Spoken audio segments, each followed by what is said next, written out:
सीधी बात है कि अब तो मेरे पास भी अल्फाज ख़त्म हो गए हैं ये सिचुएशंस डिस्क्राइब करते करते।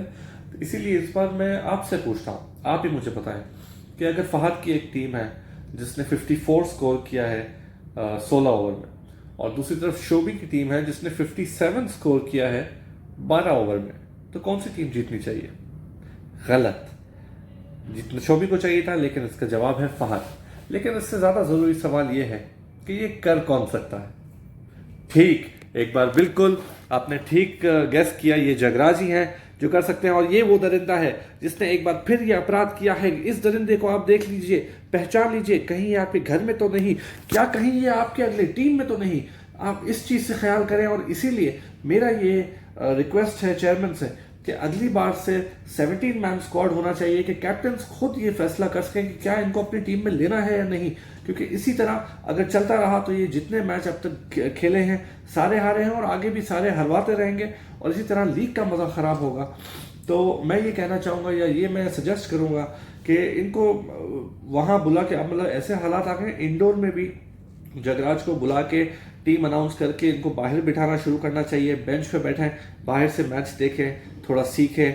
या मतलब मैं कहता हूँ कि जिससे आपने वो इकबाल मूवी देखी है, उसमें वो प्लेयर गाय भैंसों के प्लेस करके अपनी फील्डिंग बॉलिंग प्रैक्टिस और गेम प्रैक्टिस करता था, जगराज को भी कुछ अभी ऐसा ही करना चाहिए कि मैनिकन्स या पुतले उतले खड़े करके वहाँ पे बैटिंग थोड़ी प्रैक्टिस करें, गैप वैप फाइंड करने की कोशिश करें।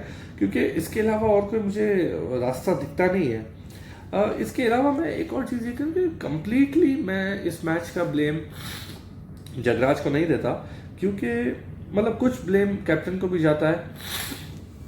वो ये क्योंकि वो इसलिए क्योंकि मतलब अपनी कैप्टनसी से गलतियों से सीख नहीं रहे शोबी। पहला मैच जो था आपने देखा, जगराज को फोर्थ पैर में भेजा, 8 रन ना कर सके शोबी, वो मैच हारे। इस बार भी उन्होंने जगराज को फिर से फोर्थ पैर में रखा और मैच कंप्लीट ना कर सके। ठीक है, वो उनकी बात ठीक है कि कहाँ 8 रन और कहाँ -3 रन, मतलब इतना तो कोई भी एक्सपेक्ट नहीं कर सकता। ये बात अलग है कि जगराज इस बार हमारी एक्सपेक्टेशन को मीट भी नहीं, बल्कि मैं कहूँगा कि इस बार उन्होंने एक्सीड किया हमारी एक्सपेक्टेशन को। एक कुछ नया उन्होंने अपनी गेम में हमें दिखाया। वो अलग बात है कि ऑपोजिट डायरेक्शन में एक्सपेक्ट नहीं कर सकता कोई, लेकिन एक कैप्टन होना चाहिए ऐसा जो इस सबको फोर्स ही कर सके और इस सबको अवॉइड करने की कोशिश करे। सबसे पहले आपने देखा कैप्टन को तो एक आम आदमी को जिस तरह सिस्टम में फंसाया जाता है, उम्मीदें दी जाती, पहले तो वो परेशान थे कि फर्स्ट पिक मिलेगी नहीं मिलेगी। फिर उनके सामने से कैप्टन चेंज कर दिया गया कि चलो फहद से तुम नहीं हरा पाओगे, तुम मुस्तफ़ा रख लो। काफ़ी टाइम वो खुश रहे मैच से पहले तक कि चलो फहद मेरी टीम में आ गया, मुस्तफ़ा है, उसको हरा दूंगा। लेकिन फिर एंड में वही बात है, सिस्टम जितना चेंज हो रहा था, आखिर में पता चला मैच भी फहद से, तो वो फिर एक बार पजल हो गया कि उस शेटा अब क्या करेंगे। खुद अगर आप शोबी की कैप्टनसी में उनकी अपनी परफॉर्मेंस देखें, जो मुस्तफ़ा के अगेंस्ट मैच था उसमें भी एक -2 के पैर में स्किन लेना मुश्किल हो गया था। उसमें भी शोबी 3-4 बार आउट हुए, हिट विकेट। उस दिन तो कामरान ने बचा लिया, लेकिन इस बार जब -3 की बारी आई तो शोबी खुद भी प्रेशर में लगे। कभी कभार अगर जगहों के कोई शॉट लग रहे थे गैप में तो शोबी उसमें भी घबराए हुए थे, रन नहीं ले रहे थे, और खुद की बैटिंग में भी प्रेशर में दिख रहे थे। तो इस बार कामरान नहीं थे तो वो संभाल नहीं सके, और शोबी की टीम यहाँ पे बहुत बड़ा मैच हारी। जबकि देखा जाए तो इनका एक स्टार्ट बड़ा ज़बरदस्त हुआ था। शिबली कामरान को अच्छे स्कोर पे रोका। फारूक और शाहरुख अनएक्सपेक्टेडली इनका एक मैच ख़राब गया और ख़राब बैटिंग चल रही थी, वो पहले भी शोबी लोगों ने अच्छा पकड़ लिया, माइनस में रखा। लेकिन वही बात है कि शाहरुख का तो जो मैं कहता हूँ कि मतलब इस बंदे में ना कोई रहम है, ना कोई मतलब कोई लिहाज नहीं करते खुद की। जबकि बैटिंग में स्ट्रगल कर रहे थे शाहरुख, काफ़ी बार आउट हुए। सामने से जग्गो जो थे 5 विकेट ले चुके थे, लेकिन शाहरुख ने बोला, जब जग्गो उनके सामने आ गया उन्होंने बोला इस बंदे को मैंने नहीं छोड़ना। मेरी चाहे बैटिंग ना चल रही हो, वो बंदा चाहे टॉप ऑफ हिज बोलेगा, इसको तो मैं 6 ठोकूंगा। और शाहरुख ने दिया।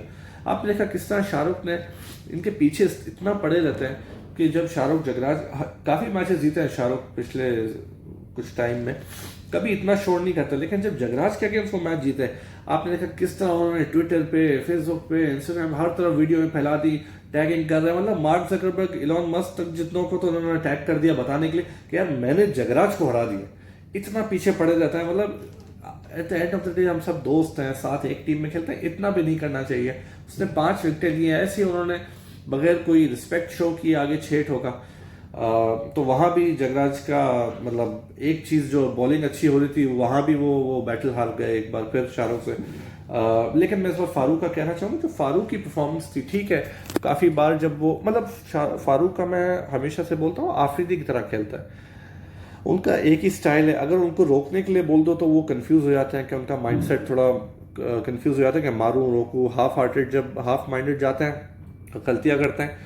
कभी कभार जब उनके शॉट्स लग जाते हैं तो सिंगल हैंडेडली मैच संभाल लेते हैं, लेकिन जिस दिन फील्डिंग के हाथों पकड़े जाए तो उस दिन वो सिंगल हैंडेडली मैच मरवा भी देते हैं। और शायद यही वो रीज़न है, मैं फारूक को कहना चाहूँगा कि यही वही रीज़न है जिसकी वजह से क्रिकेट वॉर्स की टूर्नामेंट टीम में वो एंटर नहीं कर सकते, क्योंकि टूर्नामेंट्स में इतना स्कोप नहीं होता कि आपने एक आध मैच, आपने कोई भी एक मैच भी मरवा दिया, वहाँ पे आपका रास्ता ख़त्म होता है टूर्नामेंट का। तो शायद ये वो वजह है जिसकी वजह से वो टीम में एंट्री नहीं ले पा रहे। लेकिन जो मैच चेंजर था वो था फहाद और मुस्तफ़ा का पैर, बहुत ज़बरदस्त बैटिंग।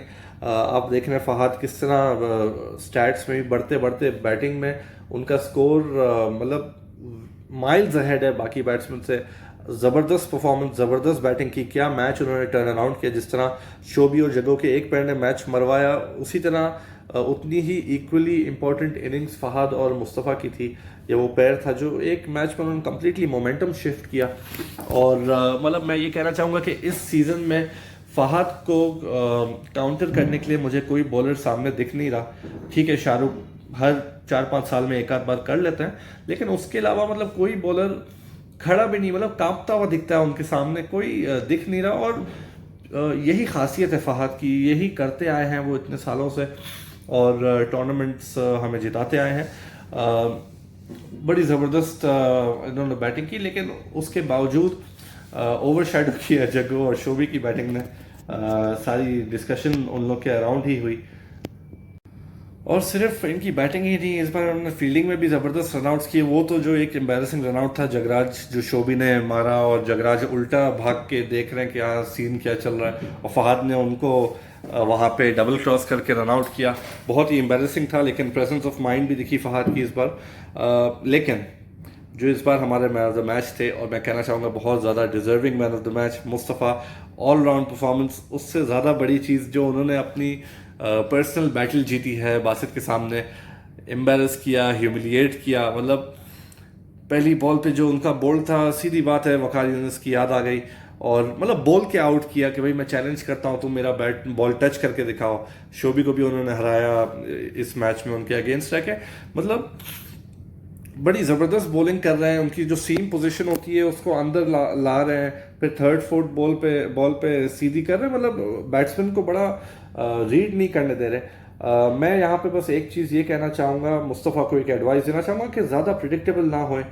यही चीज़ काफ़ी बार, मैं सिर्फ ये 2 बार उन्होंने आउट नहीं किया सीजन में, बासित को 3-4 बार आउट कर चुके हैं, और इसी टेक्निक इसी ट्रिक से करते आए हैं। मैं ये बस कहना चाहूँगा कि इसको रिपीट ना करें, कुछ और वेरिएशंस लाएं। कभी शुरू में सीधी बॉल कर ली, बाद में स्विंग कर ली, ये करते रहेंगे तो काफ़ी इनको रीड करना मुश्किल है। एक तरह से मैं कहूँगा कि वकास और बासित को उन्होंने इस सीज़न में अपना बनी बनाया है।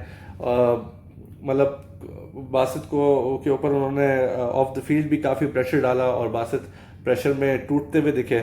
बहुत अच्छी बैटल मुस्तफ़ा ये जीते हैं, और मैं ये कहना चाहूँगा कि बहुत एक बड़ा रोल प्ले किया है उन्होंने इस मैच में फहाद को ये विक्ट्री दिलाने का। लेकिन इस सब के बावजूद जो एक आध प्रॉब्लम्स हैं स्क्वाड की या जगराज की, आई होप कि वो कमिंग फ्यू मैचेस में वो ठीक हो, क्योंकि अब ऐसा स्टेज आ गया है जहाँ पे इम्पोर्टेंट मैचेस हैं। अगला मैच बासित शाहरुख का भी होने वाला है।